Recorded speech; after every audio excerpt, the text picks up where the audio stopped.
रस्त्यावरून प्रवास करतो, रस्त्यावर सुद्धा गमती जमती घडतात. कशा घडतात ऐका. ट्रक आणि टेम्पोच्या मागे बरीच वाक्य लिहिलेली असतात. टेम्पोच्या मागे लिहिलेलं असतं, बुरी नजर वाले तेरा मुंह काला, बुरी नजर वाले तू जहर पी ले, जलने वाले जलते रहेंगे बाबू भाई चलते रहेंगे, जलने वाले जलते रहेंगे हम अपना काम करते रहेंगे. अजूनही गंमत होते. एका टेम्पोच्या मागे लिहिलं होतं, आई तुझा आशीर्वाद, आई तुझा आशीर्वाद, आणि खाली लिहिलं होतं भाड्याने मिळेल. टेम्पो भाड्याने मिळेल, टेम्पो. एक टेम्पोच्या मागे लिहिलं होतं, सावन को आने दो, सावन को आने दो. एवढ्यात एक दुसरा ट्रक आला, त्याला ठोकर मारून निघून गेला. त्या ट्रकच्या मागे लिहिलं होतं, सावन आया झुमके. आजकाल बरेच जण टी शर्ट घालतात, त्यावर सुद्धा लाईन्स लिहिलेल्या असतात. एका माणसाने टी शर्ट घातलं होतं, त्यावर लाईन होती, don't disturb me, I am married, I am already disturb. तर अशी बरीच गंमत जमत होते. आज बरीच मुलं आलेली आहेत. आमची सर्व मुलं हुशार आहेत. आज सकाळी आमच्या बाजूला एक मुलगा राहतो, मम्मीला विचारत होता. काय विचारत होता ऐका. मम्मीला बोलतोय, मम्मी मम्मी मुझे रिमोट दो ना. मम्मी बोली क्यों बेटा, रिमोट क्यों चाहिए. मुलाने सांगितले, मम्मी मुझे कार्टून देखना है. मम्मी बोली कार्टून देखना है, कार्टून देखना है तो अपने बाप को दे. मुलगा खूप हुशार होता.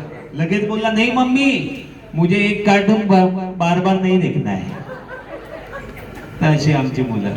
परवा स्कूलमध्ये गंमत झाली. एक मुलाला टीचरने विचारलं, તમાર બાપુ શું કામ કરે છે, તમાર બાપુ શું કામ કરે છે. मुलाने सांगितलं, HDFC ના માલિક છે. ટીચર બોલી, વાવ સરસ, HDFC ના માલિક છે.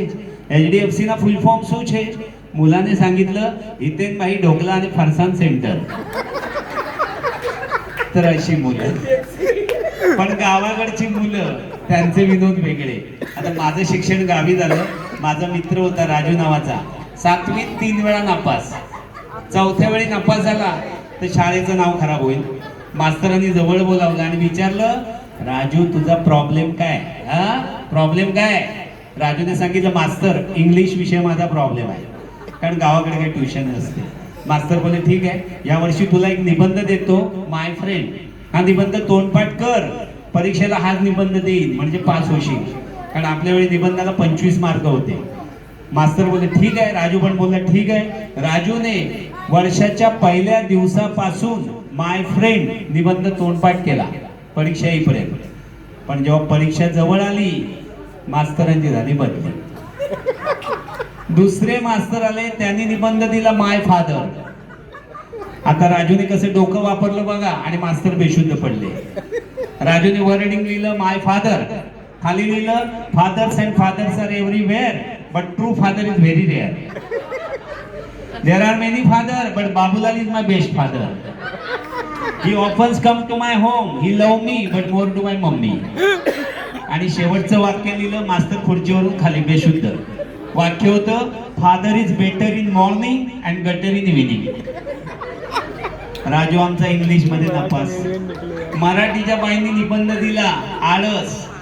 राजूने वर्डिंग लिहिला आळस, खाली 5 पानं कोरी सोडली आणि खाली लिहिलं यालाच आळस म्हणतात. राजू मराठीमध्ये नापास. हिंदीच्या बाईंनी तोंडी परीक्षेमध्ये प्रश्न विचारला, बता राजू गाय घास क्यों खाती है, गाय घास क्यों खाती है. राजूने लगेच सांगितलं, उसके पास कोई चारा नहीं होता है. तर असा माझा मित्र 7वी मध्ये 5 वेळा नापास झाला. परवाच्या दिवशी दहिसर स्टेशनला भेटला भरपूर वर्षानंतर. मी म्हटलं, राजू म्हटलं सध्या करतो काय. राजू बोलला, मी बिझनेस करतो. मला जरा बरं वाटलं. म्हटलं माझा मित्र बिझनेस करतो. म्हटलं कुठला बिझनेस करतो. राजू बोलला, भांडी विकण्याचा बिझनेस करतो. म्हटलं प्रॉफिट आहे. बोलतो, अरे भरपूर प्रॉफिट आहे. म्हटलं कुठली भांडी विकतो, स्टीलची, ॲल्युमिनियमची की प्लास्टिकची. राजू बोलला, सध्या तरी घरचीच भांडी विकतो. तर असेच सर्वजण हसत राहा, ठीक है. हंसते रहो, मुस्कुराते रहो, क्योंकि तुम्ही से इस वतन की पहचान है. जहाँ तुम जैसे फूल खिलते हैं, तुम जैसे फूल खिलते हैं, उस सरजमी का नाम हिंदुस्तान है, हिंदुस्तान है, हिंदुस्तान.